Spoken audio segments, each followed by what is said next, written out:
The Florida Podcast Network, the voice of Florida.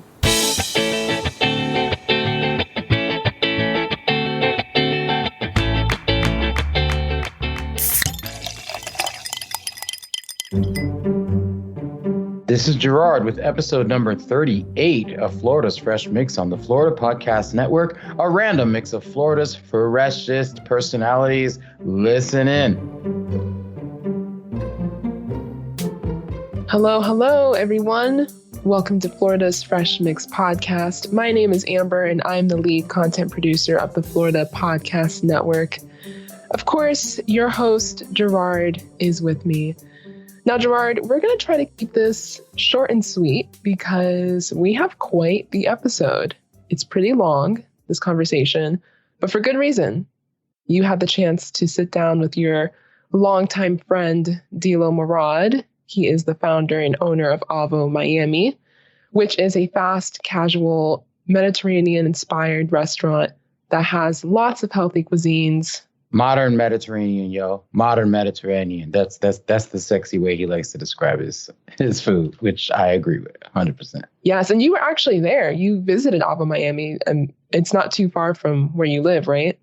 Right, exactly. It's beautiful. And I have to admit, I have not sat down for a meal yet because I was actually waiting for my girl and my anniversary, which is actually this weekend. And I thought that would be a nice anniversary dinner. So by the time that people hear this, we probably would have already had that delicious food. But look, I've looked at the pictures. I already know what I'm going to order from the menu because, I mean, it just looks delicious. And I asked a ton of questions. It's about to be on. Guys, if you want to go see some pretty photos of delicious looking food, just go to Avo Miami's website. It's beautiful. Gerard, like you said, you were there in person. You saw how beautiful the restaurant is, the aesthetic, and you dive into all those things with Dilo in this conversation. You also talk about his successful nightclub promoter days in South Beach. And that right there was a huge transition for him. So it's a pretty deep and surprisingly introspective conversation that you guys had. What was it like interviewing a longtime friend of yours for the first time on this show? It was amazing. It was comfortable. It was insightful. I mean, I learned things about Dilo I never knew before. You know, I know him mostly from, to be honest, partying on South Beach. But it's beyond that. The reason I, wanted to interview him is because he has so much depth. And I know that he's more than a South Beach promoter. But at the same time, his story is super interesting because he is a South Beach promoter. And if you're going to be a promoter, there are only a handful of places in the world that you would really want to be one. And I live in one of them. And this dude, he does it with such class. And I'm just blown away by all the other aspects of his story, both his origin story and then post-promoter story. And I just learned a lot more about my friend, and I just enjoyed every second of it. But before we get to that, Gerard, would you like to give Guitars Over Guns their due shout out? Guitars Over Guns, I'm a proud member of the board. What an amazing charity. Guitars Over Guns was founded over a decade ago and just basically uses music as a conduit for kids to not only stay out of trouble, but to do something with their lives. Look, they learn to express themselves. They get mentorship. So many of them become our mentors. They learn how to make a living from doing what they do. So please check out the link, donate $1 or $1 million. It's fine. I'm just saying, if you go to their website, you will be inspired. I guarantee you. That's right, people. You can find that link in the show notes. You can't miss it. So definitely check it out. And one more thing before we get into this conversation. If you've been listening to the Fresh Mix podcast for a while now, we hope that you've been enjoying it.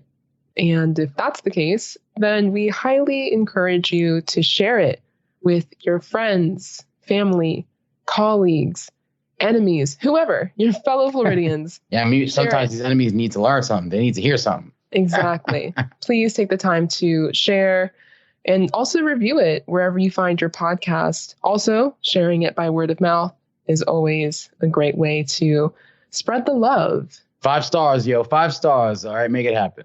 Yes. All right. Time to jump into this fascinating conversation. Very deep and thought-provoking interview between Gerard and his longtime friend, the founder and owner of Avo Miami, Dilo Murad. Now, this is a super, super special episode because I think this might be only the second time that I'm interviewing someone that I actually know. But in this instance, I don't actually know this person. I've known this person for several years. I was trying to figure it out, maybe like 8-10 years. And I love this person, like genuinely love this man. Listen, guys, for those of you who don't know or don't know much about the South Beach life, this is Dilo Murad. I mean, Dilo is my dog, okay? And he's one of the kindest, smartest people I know. So I'm thrilled and blessed to have him on the show. How's it going today, Dilo? Great. I think every day is a blessing. So I am blessed to be right here, right now, talking to you. So you can't say more, and just I'm excited to go over this with you and motivate and inspire people. Perfect. So that's a through line of our podcast is we try to motivate and inspire people. And we can talk about pain, and that's fine. Yeah, I'm not telling you have to, but people go through ups and downs, but it's all about evolution. And I had no idea until we set up this interview that you had started your own restaurant, and I visited it yesterday, and we're going to get into it and talk about it as much as you want and plug it as much as you want because it was lovely and I got to meet your sister. But I want to start with your journey, Dilo, because I'm fascinated by the man that I know, and I want to know how did he become that man and how did he end up in Florida? Because you're originally from Germany, correct? Correct. I think whoever says something else has no clue about life, but I would say in my profile, you can see that too on my platforms. It says, if you want to make God laugh, tell him your plans. Yeah, and this is exactly how I think about life. So I don't see that. Hey, I am the one who brought myself here, and I had. Of course, we all have goals, and goals are beautiful. But I would say that the reason why I'm here is because he planned me to be here and my story to be here. And me and you talking about this, he meant that happen too, so it's all what he planned. And this is exactly where I think, and I wish that old me knew that when I was not aware of life. I hear you, and I couldn't agree more. And sometimes I sit and I think about what could I tell my old me, and that I wish I could go back. But then at the same time, I tell myself, you know what? You can't have any regrets. You got to just deal with what's right in front of you and move forward and progress. And so I want to get your life view on so many things, but I also want to start with your origin story. What happened to bring you from Germany to Florida, and how long have you been here? So I moved here like 12 years ago. Mm-hmm. And I was living actually a great life in Germany. But at some point I saw where would I be in 10 years? And what I was doing, I was actually working for a big company in Germany. Mm-hmm. And I was studying for that company. Huh? What kind of company was it? It was, the Publix here. It's a Mm-hmm. huge company over there, and they are grocery stores. Mm-hmm. And I was working internal for them in the office. And I studied for the company, and I became very successful in very young age. And then when I became in a position that I actually was trying to get, and I studied for, like every goal that you reach in life, basically goals are there. And when you reach them, you're going to sit and be like, hey, okay, now what? Yeah, what's next? So, so now what's next is basically, and now what? It was for me like, you thought the whole years that you were studying and working so hard. When you get to this point, you're going to be a lot happier. And this is the point when my journey started with that company. I was like, you know what? This is not making me happier. I just reached a goal and I thought it's going to make me happier. So I looked over my boss and I saw him like he was there for many, many years. So I literally told him like, let me ask you a question. Are you really happy with your life? He was telling me like, wow, that's a very straight question. Like, I'm like, yeah, I want to know. Because he like represents your future, Yeah, I was like, you basically are what I'm seeing myself in 10, 15 years. And I don't want to be you because I look at you and I'm like, I'm not doing great now, but I don't want to be there too. So he said, if I could change my life, I would have done it 10, 15 years ago.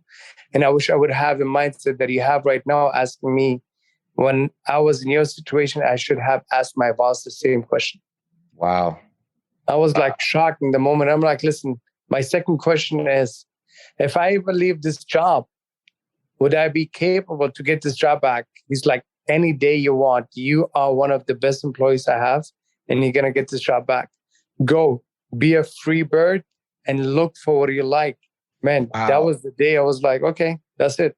So you worked, this guy was your supervisor or something? Were you was my boss. Were you guys friends as well, in a way? Yeah.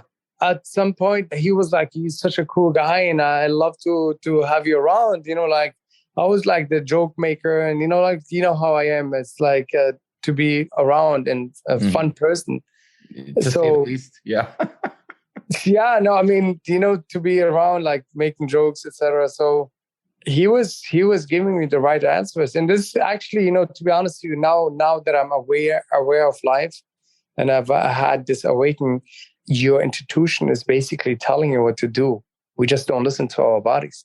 And your mind is the one who's telling you, no, don't lose that job. You have a good life. The fear that you have in your mind is basically guiding you when your institution actually telling you what your real happiness can do for you.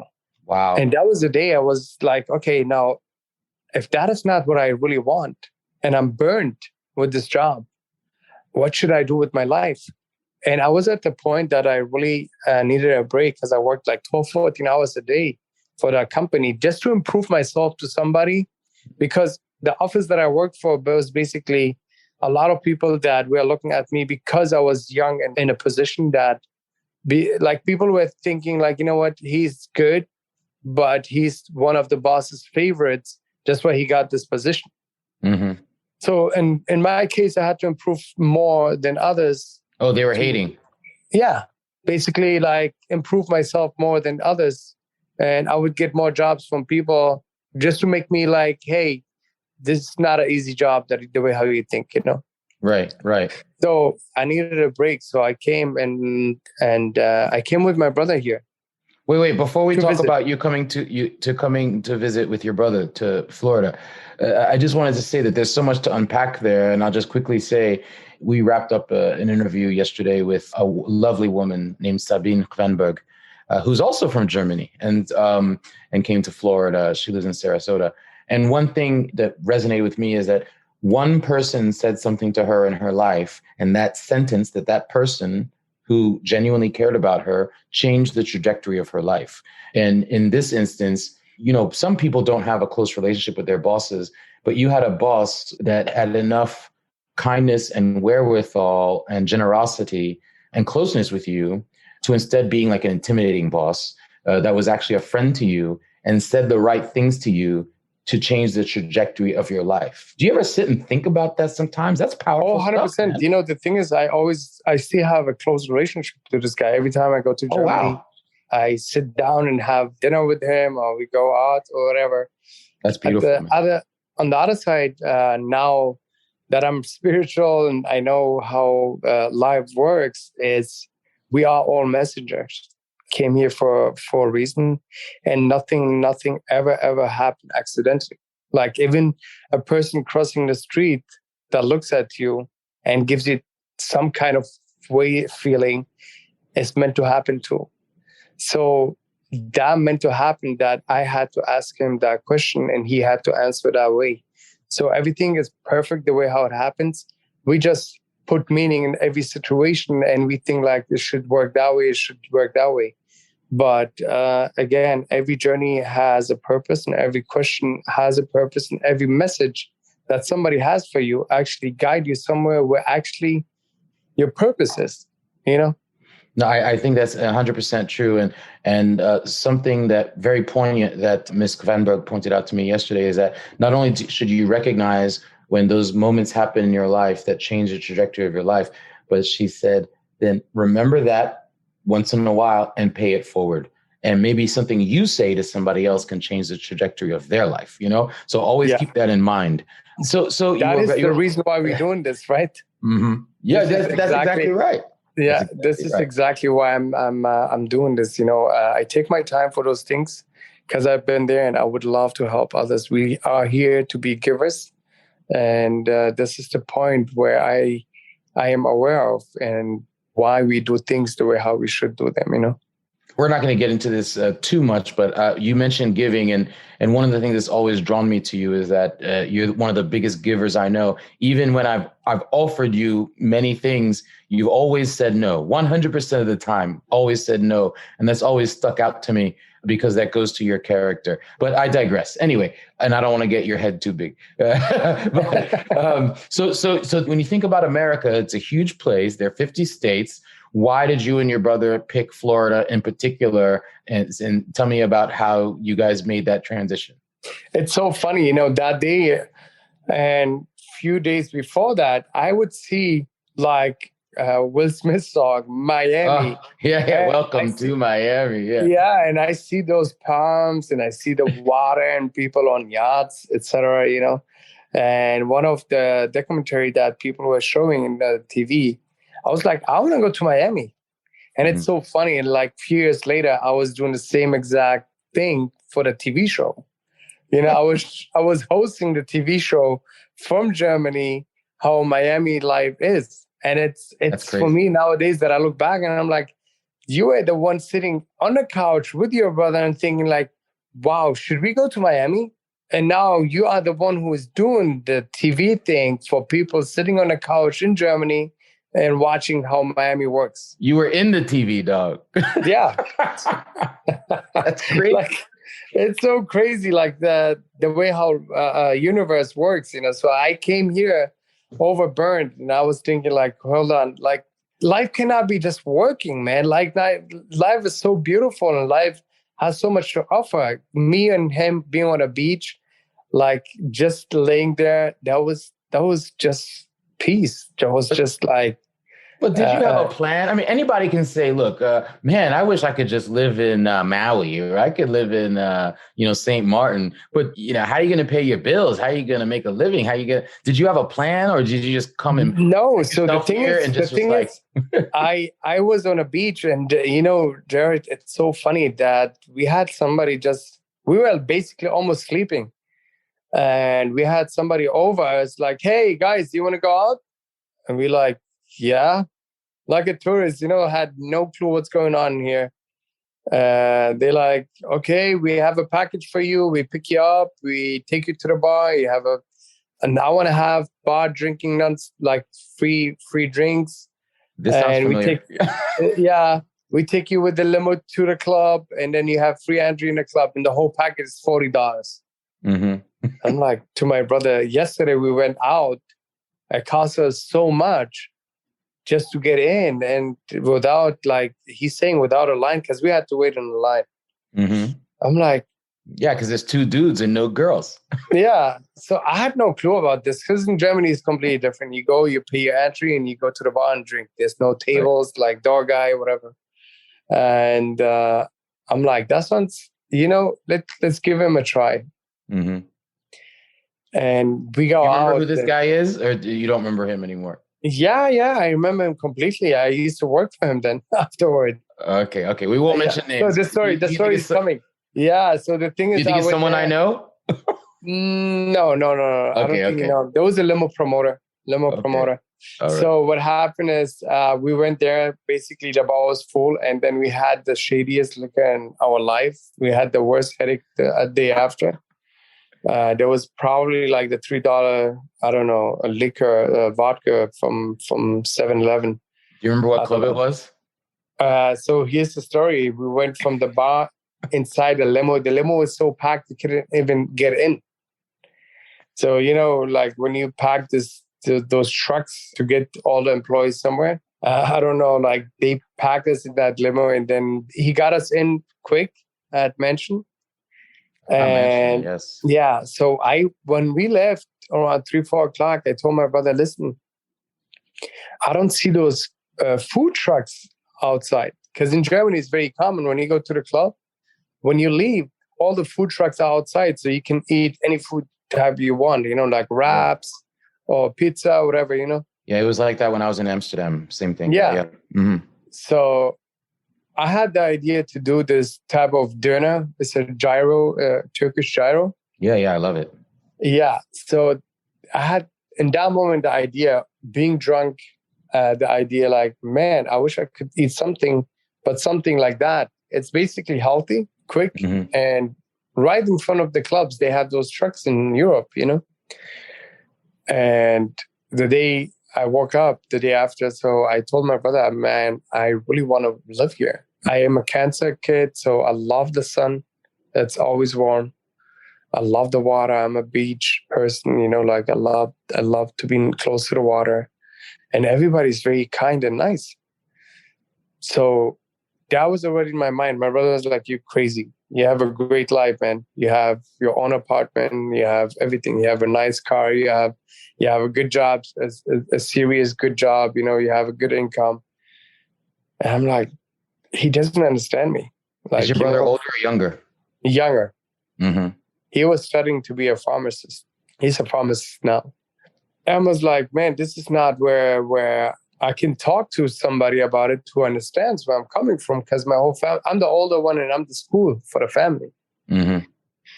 So I went back after my vacation. I spoke to my boss. I'm like, hey, listen, I have an idea. I might really move.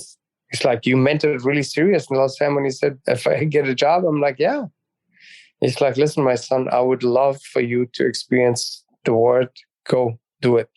That's beautiful, brother. Yeah. That's beautiful. Because what if he had said, of course you can't get your job. Are you crazy? Like that's the way most American bosses would talk, And then your life might have been totally different. 100%. The company is big and it's very successful. And I was really good at my job, So he knew I would get the job back if I come here and it didn't work, So before I left Miami, the guy was passing us every day on the beach. I'm like, listen, let me ask you a question. Do you look for somebody to work for you? So just to make some money? Mm-hmm. He's like, always. So I came here the second time and I had the chance to talk to a German lawyer. And he told me, yes, you can get a license here for the food trucks in Miami. And I told him on the beach, he said, yeah. So I got investors from Germany. And I had people, they would invest money into my project to open those food trucks in front of clubs. So we went so far back and forth. I moved after 2 months here with the idea to open food trucks right in front of the clubs. Mm-hmm. So when I got here and I asked for my food truck license, he said, here. So I spoke to the club owners if it would be okay with them to pay them some percentage from the sales if I stay in front of the club, where next to Valet. Right. And they told me like, no, they're not allowed on the beach. And that was a shocking moment for me. Mm. I had the investors ready and everything was like planned, but I was not able to have any food truck on the beach in front of the clubs. While the lawyer told me you can have food trucks in Miami with this license. So I went back to the lawyer. And so he made some calls. He's like, I'm so sorry, but they're right. You cannot have any food trucks in South Beach. And all the clubs were here in South Beach. Yeah, because South Beach, I think, is probably different than maybe you can have food trucks in greater Miami. And as you know, Miami's huge, but maybe not specifically in South Beach. So the whole plan was damaged. And I just moved here. So for me, Jared, I had, how you call that? Like I don't like failure. I want to try to survive somewhere that I don't know anyone for a year, just to see if I am capable to do that. So I'm talking and thinking about everything, what's happening, and I'm on the beach like a tourist. This guy passes by again. Now, how are you making a living at this time? Did you have money saved up, I'm assuming? Yeah. I had money from Germany that I brought with me.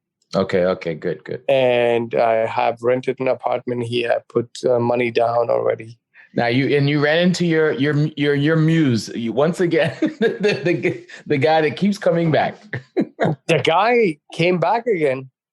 I'm like, listen, can I try to work tomorrow? He's like, yeah.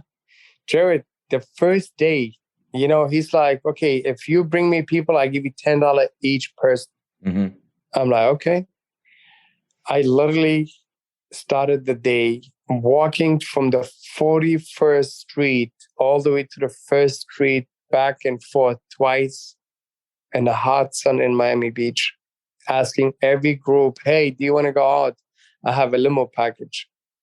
I literally brought 63 people in the first night. The guy was shocked. Part of me is saying, holy shit, but I know you, Dilo. I mean, I know your personality, and there's no lying in you. Even without saying a word, you know that this dude is a genuine dude. Although I'm a little bit, you might have had to be like, damn, but I know the kind of cheap ass liquor they're gonna get. Yeah, the thing is, those people, they didn't care. Right. No, all they cared about is like, how do I get into the club? Right. Jared, you have no idea. Like, I spoke German and I passed a school, that language school, on 25th. I remember like yesterday. And I spoke to some people from Switzerland and Germany. They trusted me right away. Mm-hmm. And they were telling me, we have so many people. Can we all come? I'm like, yeah. Yeah, of course. That's why I'm here. I had literally every day over 60, 70, 80 people. This guy got greedy on me. He was making so much money that he was trying to cut me more, because he was saying, how come you just starting? I bring like max 10 people and you bring 60, 70, 80 people. So he was keeping more money. So at some point, the greediness is going to cut you, right? Mm-hmm. So, everything happened for a reason. So the guy got greedy. The bartender was from Germany also. He was like, dude, with your power that you have right now, go to any hotel. They would love to have you there. Mm-hmm. So I walked by any hotel like that was having a good bar, like a nice bar, and have like space for me to bring that amount of people. Mm-hmm. I already had a good connection with the limo driver. Mm-hmm. And I had the manager from Mansion. The lady used to love me. So I spoke to him like, hey, listen, this guy is like really not nice to me. And I would like to bring my own people. Can you let them in? Like, with love. Your crowd is even better. I had a beautiful European crowd. People loved it back in the days. Right. I know your style. Yeah. So, I spoke to a hotel. Those guys were like giving me a better deal than this guy was giving me. I had a better hotel. I had the limo picking up people and dropping them off. So I became independent. I didn't need that guy anymore. Beautiful. I was making the whole money for myself. And I had hotels afterwards asking me, hey, we give you a better deal. We don't ask you for that much per person. Just come and bring your crowd over there. Mm-hmm. I became like on Collins Avenue, like really popular promoter, like street promoter, Right. Limo promoter. That's how I started with promotion, What an amazing story, because, I've been in South Beach for 20 years and I've known, so many promoters on the beach, but I've never heard an origin story. And that is fascinating to me, because I know who you are. I know your heart. And I was like, how did that start? And and it's just so funny, because and I picked up on the fact that you said that you were about to fall asleep on the beach and this guy came up to you. Yeah. But the stars aligned for him to be there. Had he not said those words to you, we don't know where you'd be right now. 100%. You know, this is the reason. This is the reason why I'm saying a lot of things. There's always a sign there. You just have to really be present in order for you to understand those messages. You know, the universe is always there, and we're just not aware of what's surrounding us. You know, something powerful someone said that I heard someone say some time ago was, you know, try to be a yes person. Because, you know, if you're a no person, and you have to say no sometimes, you know. Yeah. But if you're wavering, sometimes maybe you take a chance and you say yes, because you never know. And luckily for me, I've always been a pretty much a yes person. You know that about me. Yeah, I'm like, yes, and yep, I love yep. that. And I love that about you. You know, the thing is, Jared, I'm being honest with you. And now that I'm aware, there's a true you, and there's the self-conscious and your ego. They are two different personalities. Yeah. So try always to answer any question without a thought. You know what does that mean? Without even thinking deeply about it. And if you have to make a decision, you gotta really make it in breath 7 times the latest to answer that question, because after 7, your mind is gonna answer that question. So your intuition is always right. No matter what decision you make, it's going to guide you to where God actually planned for you, everything. But what we do, we get tested every day, basically. What we do not with our intuition. We answer with our ego, and the ego is programmed by our parents, by our society, by our lifestyle nowadays, you know. So if you would ask me today, if I'm laying on a beach and a guy like that would pass me and ask me that, I would be like, man, I don't trust that guy at all. Mm-hmm. You understand? Mm-hmm. But my intuition was telling me like, yeah, give him a try. Say yes. Yeah. You know? And the rest is history. Yeah, 100%. So I don't think there's anything accidentally happen and that meant to happen. That guy in the middle of my worries when I had denied from the lawyer, that guy shows up again out of nowhere and tells me, hey, do you want to go? He took me completely from my thoughts and my word into a different story. And that's when I believe the universe and God has so much to do with your life that we don't see it sometimes, you know. We just blame and play the victim, you know.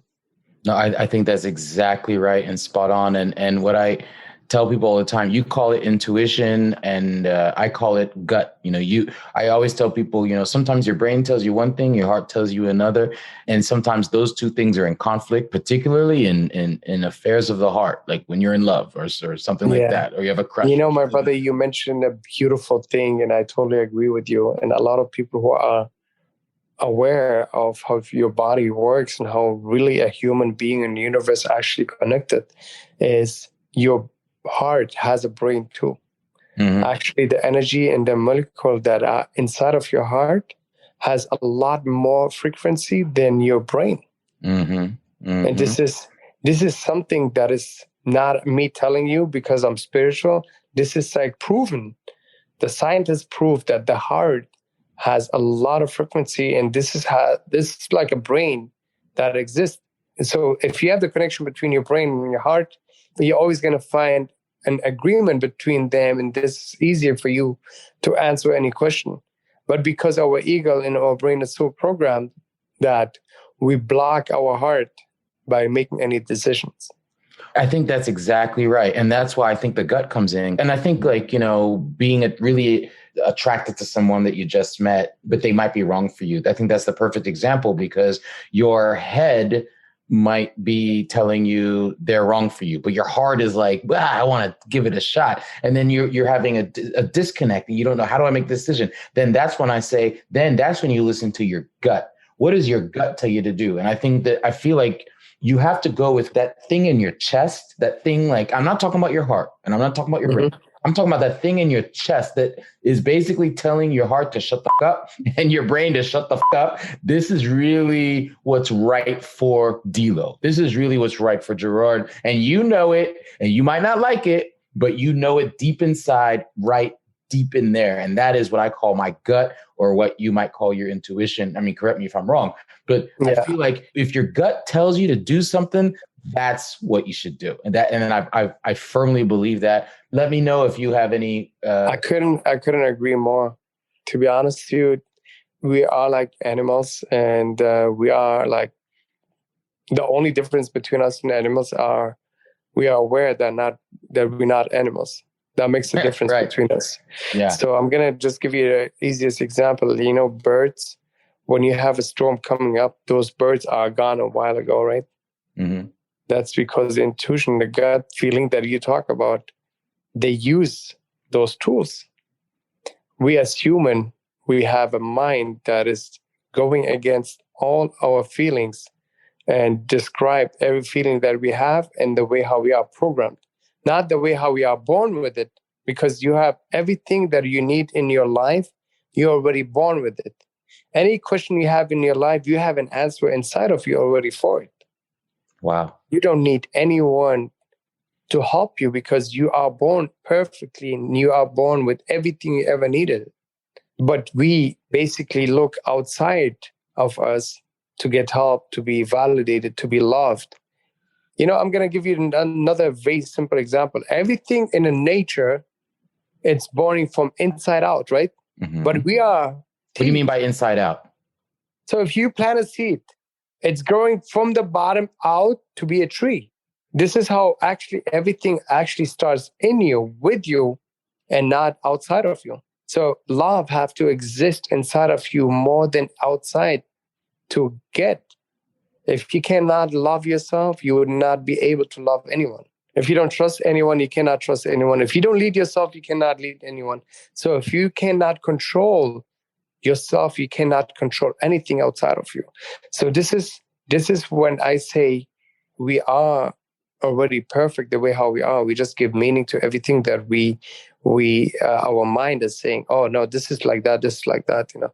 So everything happened perfectly. We just give meaning to everything that is not our way of life.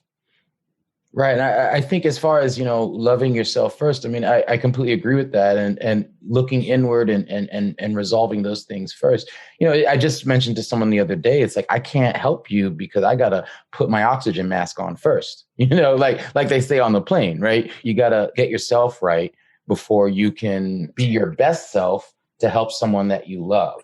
And this is with everything you can imagine. Exactly right. So to play devil's advocate, when you said something which was very profound that I had you repeat it again, which is, you know, you're born with all the answers to the questions in your life.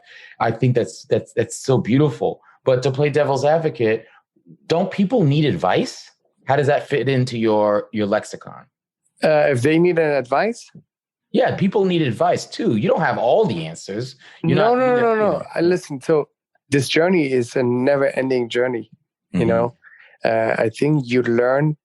And you're supposed to learn out of everything coming across your life. Mm-hmm. And it's very powerful to know that what I'm going through, I'm not looking into any of the other things. I have to look into myself in order to understand why I have an issue with this type of situation. Right. So of course, it's always good to have an advice. But deep down, if you really sit down and of course, it's always helpful, like to have a guidance. Somebody can tell you, like, hey, listen, have you looked into that? It's a beautiful thing. But no one showed me any kind of guidance in a way that I would say, you know what I'm going through is something crazy. I have never experienced that. Like, why is this way? Like, what's going on? And you know, you're going to find it out because you have the answer. So what you do is basically you look for the answer. And of course, it's always helpful to have, like, in my case, I had something that I had to deal with. I had no clue what I went through and what it was till I had my researches and I spoke to people about it. But at the end, I was the one who found that out. And then I spoke to, like, how you call that? I spoke to professional therapists, and in my case was somebody that was specialized in a case that knew exactly where I'm coming from. And that person actually asked me the question, like, think about it. When you go through that, what was the main issue? And then when you really deep look into your situation, you always have the answer. When you ask somebody consciously like a question and you know the reaction of it, you don't have to ask that question because you already know the answer. That's right. But the thing is, I think the thing that you, and this is a compliment. I think the thing that you may or may not recognize is that you, and I think that I also fall into this category, you were born with an exquisite gift, which is called introspection. And not everybody is born with the ability to look outside themselves and solve issues for themselves and be introspective and think to themselves, okay, here's an issue I'm dealing with. And without seeking the advice of others, be able to resolve it internally and know what their own flaws are and what their own gifts are and muddle through the issue internally. And clearly you have that gift. And oh my God, I cannot tell you how blessed I am, because 95% out of the humanity is basically daydreaming and has no clue about what I'm talking with you about now. And including me. Like a year and a half ago, if you would have told me those things, I would be like, this person is not well and is not talking about something that is like real or like existing. Because everything that is not new to you, it's basically fear, and you push it away because you don't want to deal with it. A human being is very comfortable. So to be aware of what we talk about right now, it's a blessing, and you can avoid your whole, like literally, Gerard, you can live in heaven in the middle of hell. This is what I'm doing. That's true. This is what I'm doing right now. You know, like I have never lived in heaven. No one knows, but we live in the middle of heaven. No matter where you live, you can live in heaven. You know why? Because it's everything starting with you, not outside of you. You know, everything outside of you would happen. It's part of life. You know, I call it, I live life by life terms, not on my terms. Wow. Another great quote. Life has so many daily issues. You know, I believe in God a lot now, and I'm very close to my religion now. And I think you get tested every day. And the reason why we're here, I think we are here to be tested. Like me and you, we're going to die. There's no way around that, right? Do you agree with me? Well, speak for yourself. I mean, I'm just saying. I made a deal. I'm just joking. Yes. Of course, we're gonna die. I just don't like to talk about it. If you ask yourself that question, like, what the hell is this? Like, what am I doing? Is that a game? Like, we're here for a period of time, and it cannot be like just me waking up every day, go to work, eat, sleep, wake up, and do the same thing again. Yeah. No, it's a game that you have to play it, and you're gonna get tested. And it's the beauty in it that how you react to any actions. And now that I know the game and now that I know how to play it, it's a lot easier. And then you just laugh about it. When you have things coming at you, you're like, you know what? Tomorrow, I'm probably going to forget this. And it's true.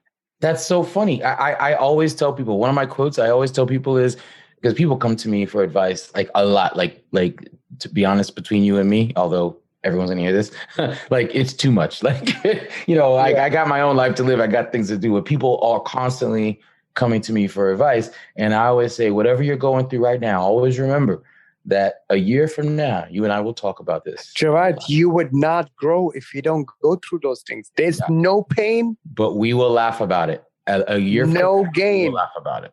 Yeah, no pain, no gain. No gain. I'm being very positive about it. If you want to grow, you have to go through some stuff. No way around. And 100%. Imagine how smart Greek people back in the days were. They were putting people in purpose in situation to see how they're going to get out of it. Yeah. To make them grow. So for me to go through something is actually a positive thing, because that's going to lead me somewhere. I would be smarter. I would be stronger. I would be emotionally stabler. As long as you recognize that and you don't wallow in self-pity. And like, why did this happen to me? Your ego is going to play you very, very bad. And you're like, how can you do that? How can you let the person do that? How how can this happen? But turn lemons into lemonade. Always, always, always turn lemons into lemonade. 100%. My man. The easiest way to transition into how you got from there to where you are now is, I just want to ask you a simple question for our audience. How did you and I meet? Oh, to be honest with you, I had an amazing pleasure to meet you while I was active in nightlife and going out after parties. I remember in Miami, we didn't have after hours space during a week, right? Or 11. Yeah. And I had a friend. Yeah. I had a friend, Red, our friend, mutual friend actually, who lives with you. And he said, we had a group of people and he said, let's all go to me and we hang out afterward. And we went to you. We woke you up basically from sleep and you were not very nice about it. I think you told me get the hell out of here or something like that. And that's how we met. No.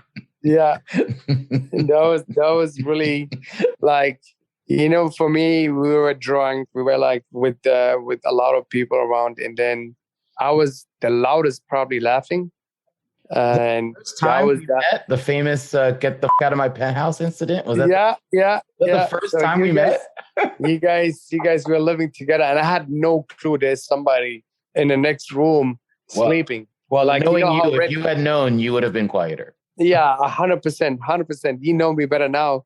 But the way how our boy is, Red, God bless him, he didn't mention anything about that, but that was the way how we should have meet, we met that way and we became very close because of that, I guess that was the first time we met, but Rhett, just to add some color for the audience. I mean, I was living in this huge South Beach penthouse at the time, and a huge. Oh, what a beautiful penthouse! Yeah. Yeah. Those were great times, and we don't need to go into details. You're married now, and I have a girl, and she's listening to this. So we'll just say that. Me? No. What? Oh, Rhett. Oh, okay. I thought you were married. All right, never mind. No. Thank God, I am not. Married anymore. All right. This is a podcast of facts, so let's keep it factual. All right. So Dilo is single, y'all, and when you see his picture, holla. Anyway, so my recollection is a little bit different. I mean, so at the time, just so I don't sound like a complete dick, I was in my last couple of years of working at a huge law firm, and I had to get up in the morning. And Rhett, God bless him, he was my roommate, and he was a promoter at the time, and was always bringing people back to the house to hang out when the clubs let out at 5:00. So usually I would be sound asleep, but this night in particular, they were pretty loud, and I was exhausted. And I came out. And I said, please be quiet. And then I went back to sleep. And the windows were pretty thin. That was the only bad part about the penthouse.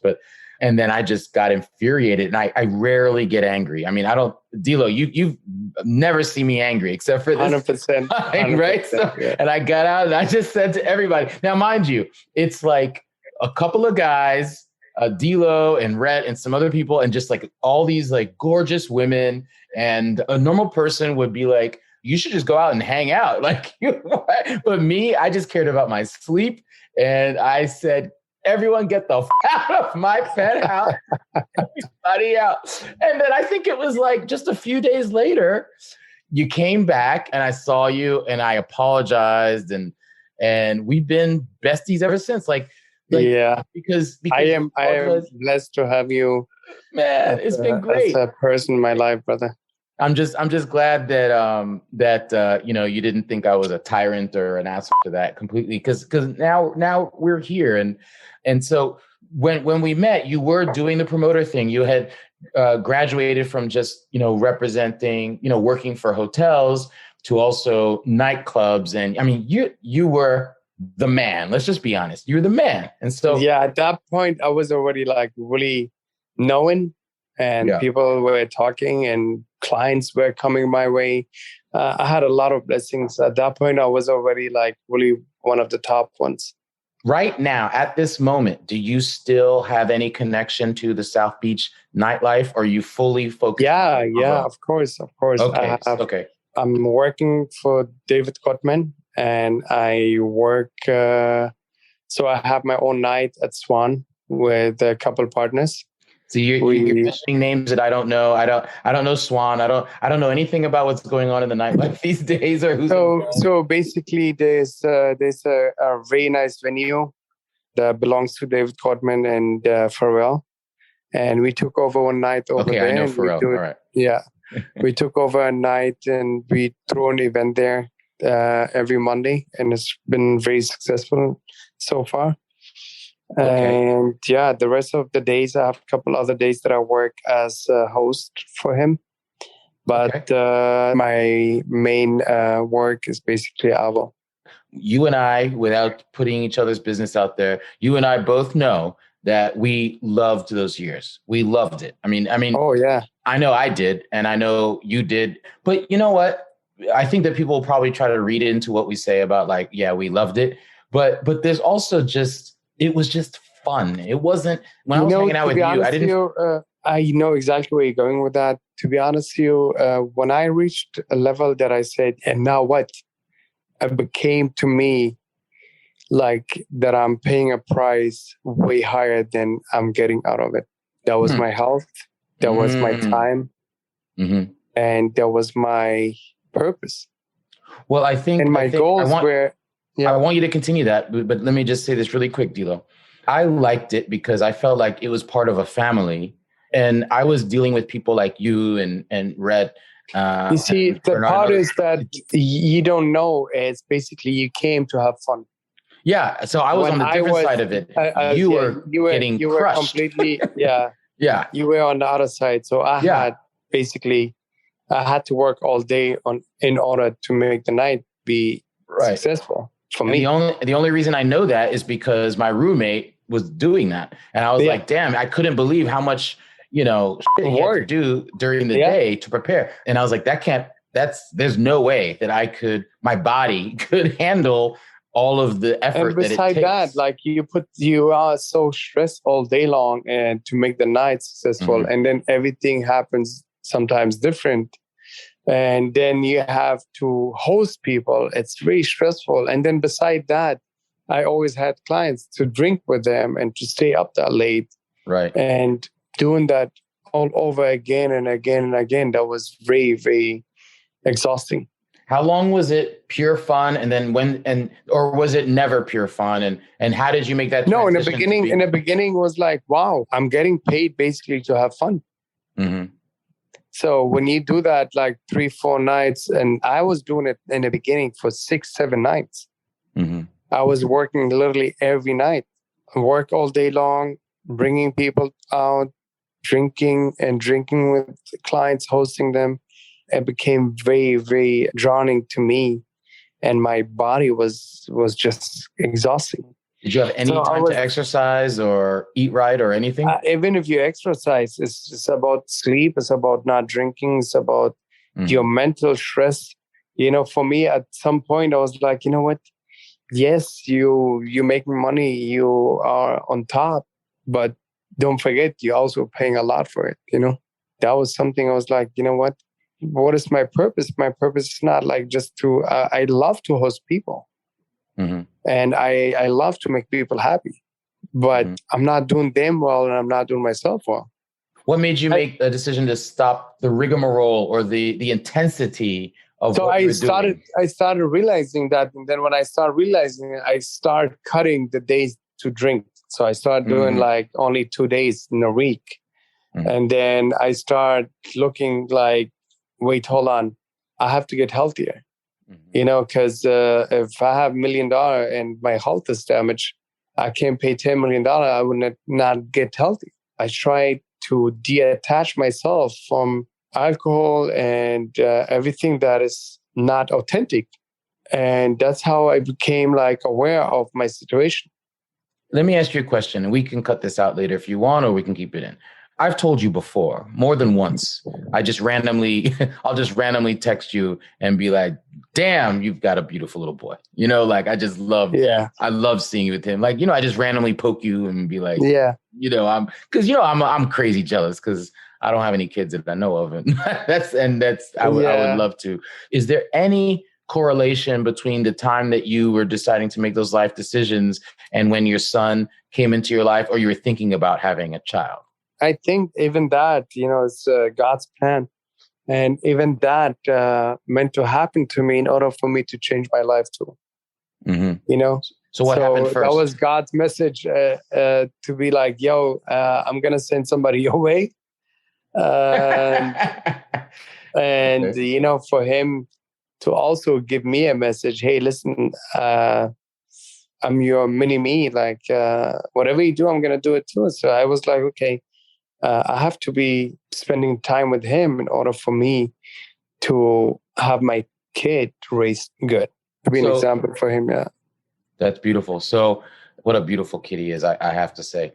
He is a beautiful soul. He's handsome. He's intelligent. He has a beautiful heart, and he is pure love, man. What's his number one hobby? Animals. Animals? He just loves to be around animals. Oh my God. He has so much knowledge about animals and animals' behavior that is beyond anybody I have met so far. So listen, Dilo, let's get into the part of your life that I know literally nothing about, and I'm super curious about, which is that you are the owner and the founder of a restaurant that I've walked by many times, and I did not know that was you. So this is your time to shine and not only promote your restaurant, but tell me that I know that there is a spiritual underpinning of why you came up with, as soon as I walked into the restaurant and I was like, man, this is totally Dilo. No, you know what? I'll even go further. As soon as I saw the website, I was like, this is totally Dilo. It's classy. It's elegant. The food looks delicious, but healthy. And it just it's a representation of the man that I know.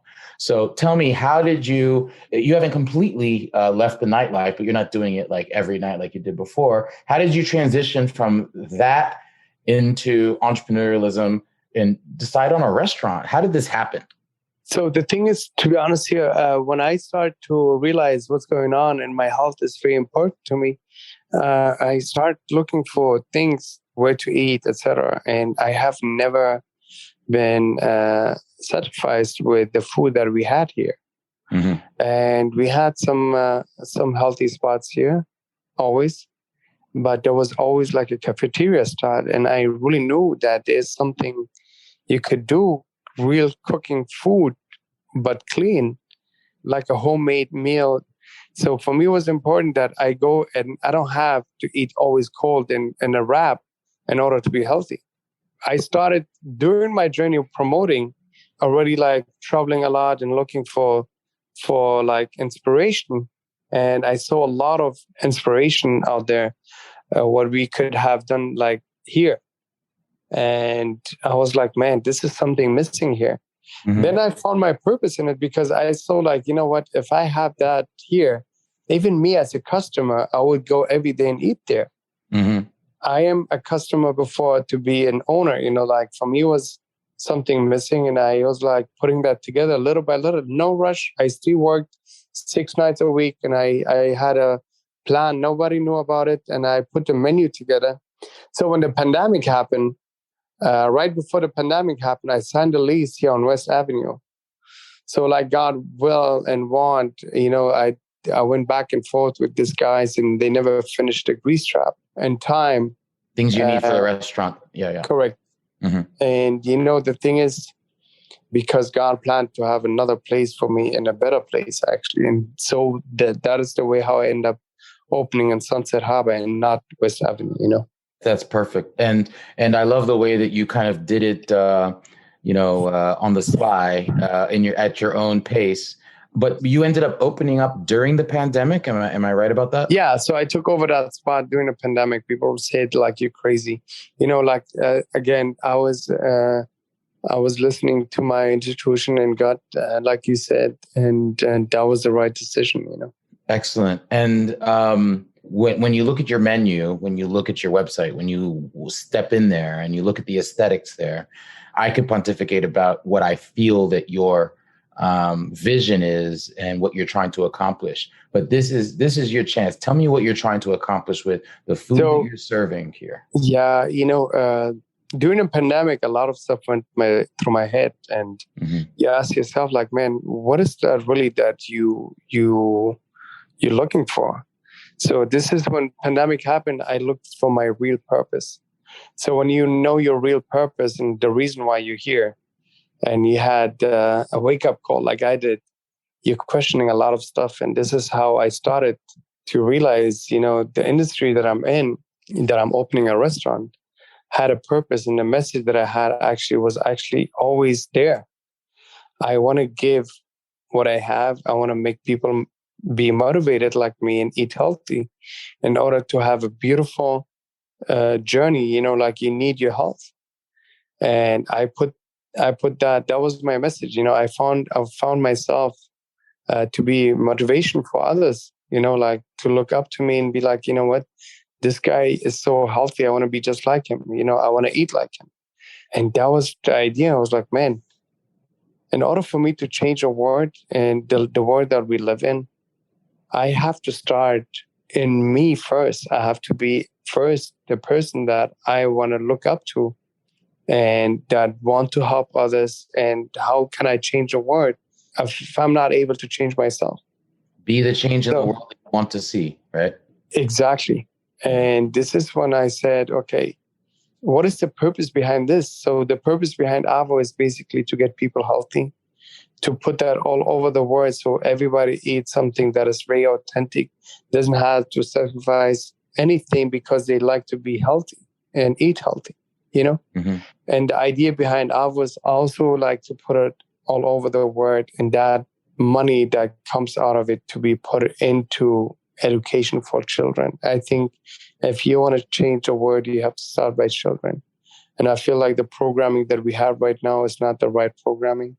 And the way how we raise our children is not right. I feel like I didn't know and I was not aware of. I was raised like from my beautiful, amazing parents, which didn't know better. Got parenting basically like 8 generation. And probably no one of them broke that cycle that I'm doing right now. I was capable to have that awakening and to be capable to raise my child different because I know there's certain things that I was raised with were not right, And this is the part that I gained the most in my life, to be aware of the cycle that I had to break in order for me to live a beautiful life. And I love the way that you phrase that, because it's like, you're coming from generations and generations of people that you love them, and you love the way that they raised you, and you love the way that they were raised and whatnot. So it's not a slight to them, but it's a mindset that doesn't necessarily work in this modern environment, particularly if you want to raise children that are going to... You basically live nowadays, but from like 200 years ago, like the way how they raise their children is basically they give that to their children and their children and their children. And I don't blame them. I am the product of 200 years now, and I know that now. And to be aware of that is a blessing, Because you have introspection, like we talked about before. 100%, and the thing is, I am not going into that question anymore. Like, oh, I have to reach that goal, and now what? But now I'm the person that know the purpose of life, know my own purpose, and we are here for a reason, and we are here to give. And this is my message that I came for. And this is exactly what I'm doing right now. I want to give and change the world for a temporary time that I'm here in. But when I leave, I want to leave something behind that the world can still live with, because love is a never-ending thing, Help and love and giving is something that never ends.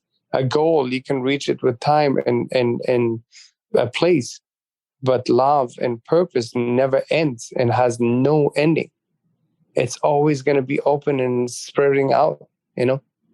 100%, brother. And I'm just curious, out of, you know, your mission to create healthy food and have people live better lives, and then kind of use that as a conduit to contribute to causes for children, et cetera. There are many types of healthy food, not necessarily in South Beach, but I mean, in South Beach, there's certain places, but it's all kind of convoluted. How did you end up seizing on healthy Mediterranean, or as you call modern Mediterranean cuisine? How did you end up focused on that as opposed to some other type of quote unquote healthy food? Is that just what you love, or is it part of your background? Like, what's the I think to be authentic, you have to give what you like and share it with others. Mm-hmm. And the Mediterranean cuisine is one of the healthiest cuisines, actually. And I was blessed to be growing up with, you know, like my parents are Kurdish. I was raised in Germany and moved to United States. Did you say Kurdish? Yeah. So I learned for the first time in preparing for this interview that you are Middle Eastern. I did not know that. I thought you were like straight up German. Yeah, no, that's what everybody think, you know, like, because we are raised there. And I like, my first language is German, and just probably the strongest language that I know out of 7. But for me, it was, you know, 7 languages. We're gonna have to talk offline. Definitely, I'm gonna come to your restaurant, and you're gonna meet my girl, and we're gonna just have a nice with pleasure. With pleasure. So I would say the menu is basically my history and the years that I traveled, and so what really, it's tasty, delicious, and healthy, and not heavy. And this is the years that I put all of that together. You know, every dish that I have is really through thought. The proteins, nutritions that is in there, and the carbs and the fats, how you cook it, what supplies you're gonna have, etc. I took my time to put that all together, and I wanted to have something that is really unique and authentic, and people loving it. You know, if you do something and I tell every employee that I have, I'm like, listen, I have this message, and if you could see yourself into it to grow with this purpose, you are more than welcome. You know, I don't want somebody just coming in here to work. Of course, you have to make money to pay your bills, but I want you to be part of it. And this is how people put love in it, because my first thing to all my employees, you don't do anything and you don't put anything out unless it's for yourself. Beautiful. Yeah. Now I've got some random questions for you that are quick answers. Okay, quick answers. You ready? Yeah. You have always been such a snappy dresser. I mean, when I think Dilo, I think, damn, that dude knows how to dress. And I used to think I knew how to dress until I met you. Okay. So, you know, you made me feel really bad. I'm like, man, I need to step up my game.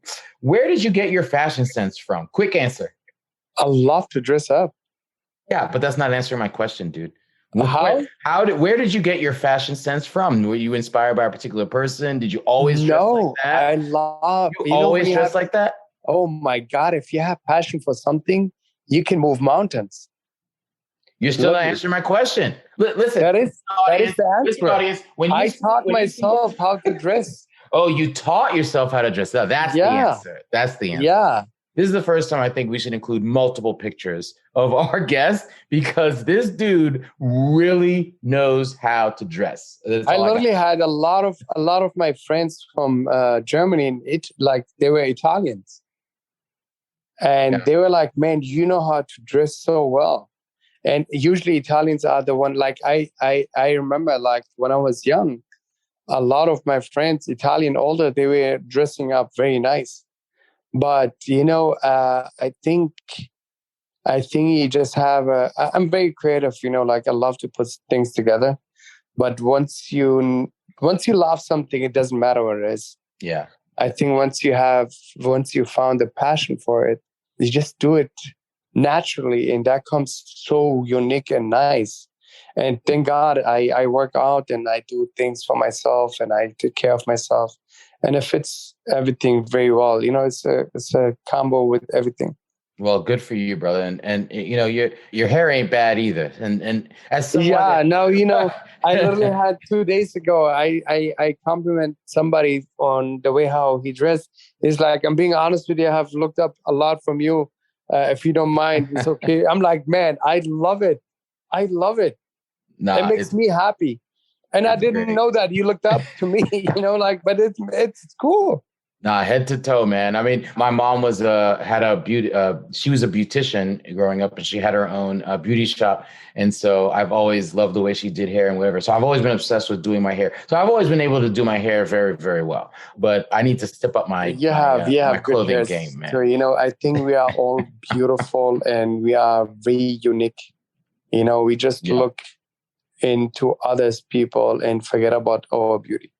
Okay, my second rapid fire question is: do you ever get angry? Because even when I said get the out of my penthouse, you didn't even get mad at me. You just were like, okay, all right. I'm gonna. I was not aware of that. Of course, I get angry too. Like we all have our moments. To be honest, Jared, I see everybody as an artist. I can have Picasso painting you. And you can look at it and be like, nah, that's not me. Perception is everything. And, when you say something has absolutely nothing to do with me, it shows how you are. It has nothing to do with me. Even your spouse doesn't know you very well, like you do know yourself, it's very, very important to be like aware that, I don't take anything personal. Whatever that person is saying to me has nothing to do with me because he has a picture of me that I know is not me. So I was not aware of those kind of things till the last year and a half. I do get sometimes angry, but I realize that I find solutions than creating more problems. I don't make a problem bigger than it is. I try to escape it or find a solution to find a way to not waste my energy in it. I love it. All right. 2 more rapid fire questions. All right. What are the best 3 clubs in Miami Beach right now? Oh, the best clubs. I would say, to be honest with you, I think right now, Live's still like the most popular one. What's it called? Live. Oh, Live. Oh, okay. We know Live. It's been around forever. Okay. What else? We have definitely Story Live. And we have, and we have a new club open. It's called Gala. How do you spell that? Gala, like Gala. Oh, Gala, Gala. Okay, got it. Oh, where's that? The old Mokai. Oh, really? Okay. Oh, I used to love Mokai. Oh my God. Yeah, they remodeled it and they made it really new. Okay, yeah, because my girl and I have been like, geez, we go to Bodega every once in a while just to have fun and relax, whatever. But I want to do like a full club night, like back in the day, at some point. But and when we do, I will ask your opinion of where to go. Anytime. All right, and then the last one, and I left this for last on purpose, and you'll know why. Keep it short, Dilo. Okay, keep it short. Yeah. Right. How would you sum up your life philosophy? I think life is so beautiful. We just give every situation a meaning. I have it very short for everyone out there. Happiness is a function of what it is. The day you take life as it is, you're going to live in heaven. Not the way how you want it to be. Mm-hmm. You're going to live in heaven. I'm going to have to let that marinate a little bit. Just put it on your fridge. Write it down. Don't take anything personal. Literally, I have that on my fridge. Don't take anything personal. And then the second thing is happiness is a function of what it is. That's it.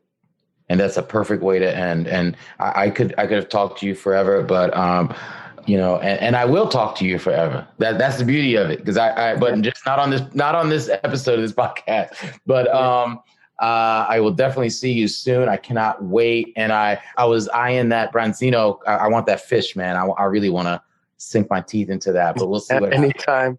You know, the thing is, the beauty in this, you have for everyone something in there, and you cannot get tired of. The menu is created the way how I would say you can go eat there every day without like getting tired of it. I noticed that breakfast, lunch, and dinner. So let's.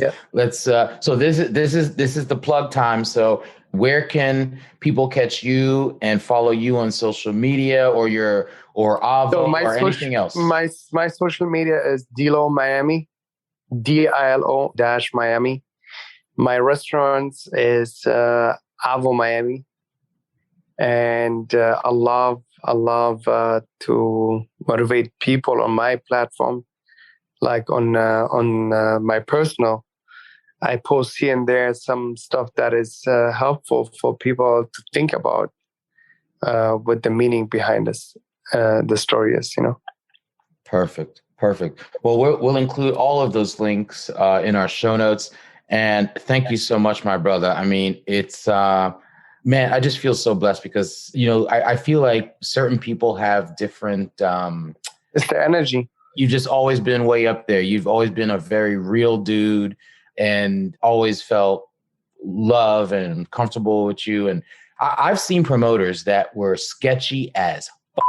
Yeah. And I never got a inkling of any of that from you. And they can be. It's of course what that is the place to be. You've got girls around you constantly. I mean, I've seen you as just you and like 20 gorgeous girls, and like you're a pretty good looking dude. So I'm just saying, like, but I've never seen anything sketchy or, you know, misogynistic or anything about you, man. I've always held you in the highest regard, and I feel very blessed to have had this interview with you. Thank you so much, brother. Same here, man. I look forward to seeing you soon, and I look forward to my girl meeting you. You're gonna get to meet the love of my life, bro. And you are your love of life first. All right, take care, my brother. I appreciate you so much, Jared. What a pleasure.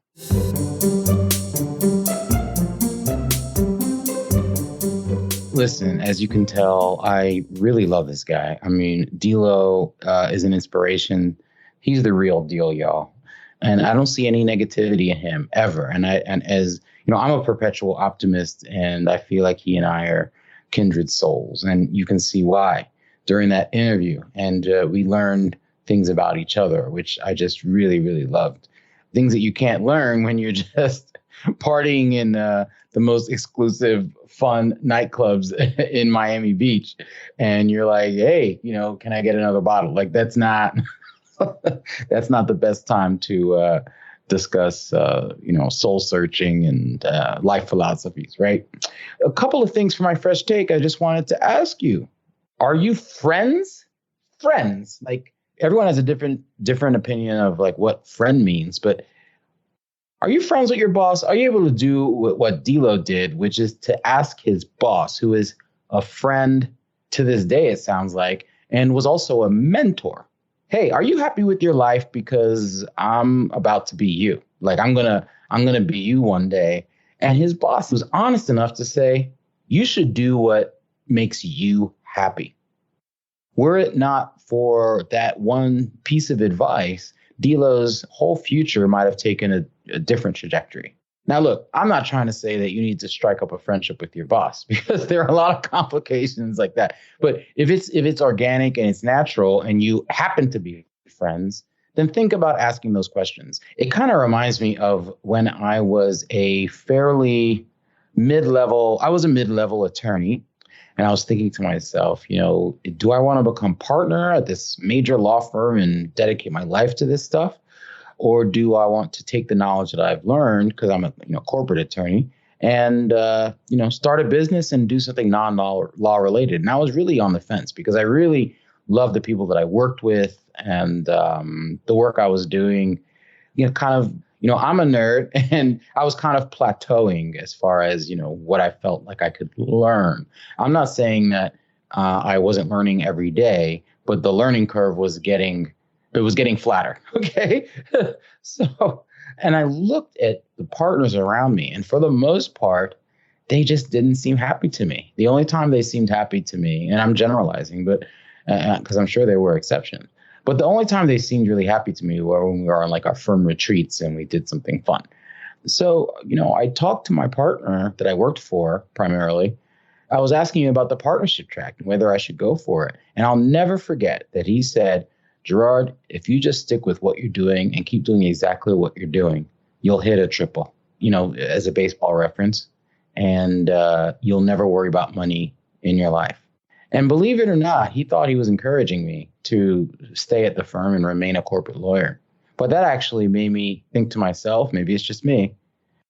I don't want to hit a triple. I want to hit a home run. I want to be somebody, given all of the work that I've done, my educational background, my talents, I'm multi-talented. I don't want to hit a triple. I'm on this planet for, one time for all I know, right? I want to shoot for the stars.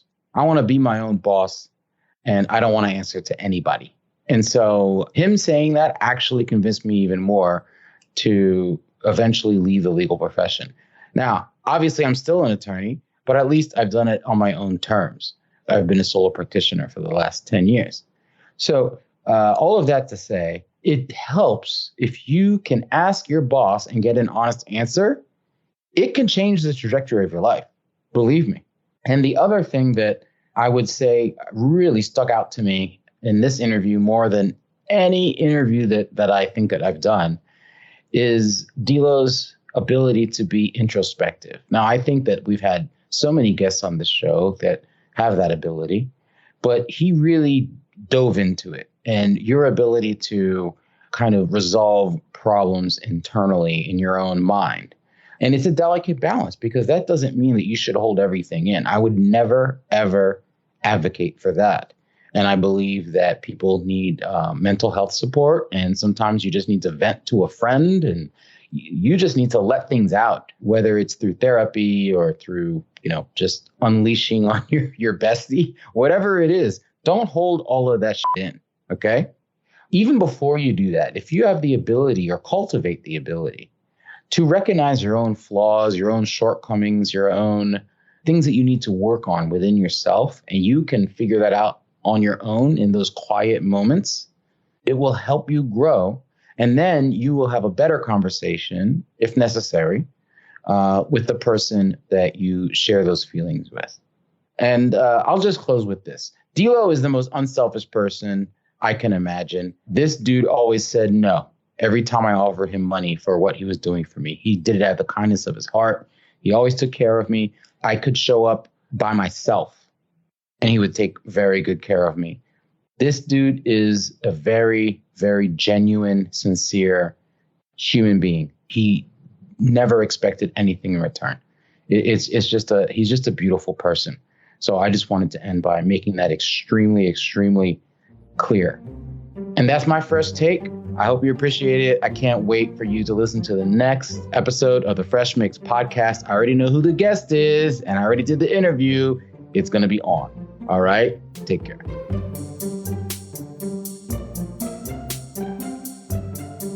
For details and show notes about today's show and our guest, go to freshmixpodcast.com. I'd really love your feedback both on today's guest and on my fresh take. The Florida Podcast Network has a closed Facebook group exclusively for super fans of their shows, like Florida's Fresh Mix. Just search for FPN Insiders on Facebook to leave us comments, get early scoops, contests, and other special treats.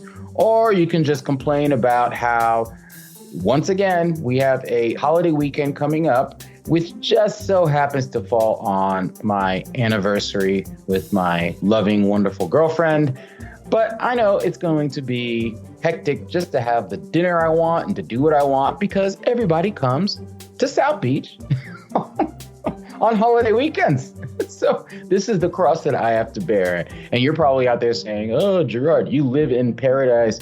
You can't complain. You know what? You might have a good point. All I'm saying is that my number one priority is to make sure that I show my girl a great time this weekend. But I digress. All right.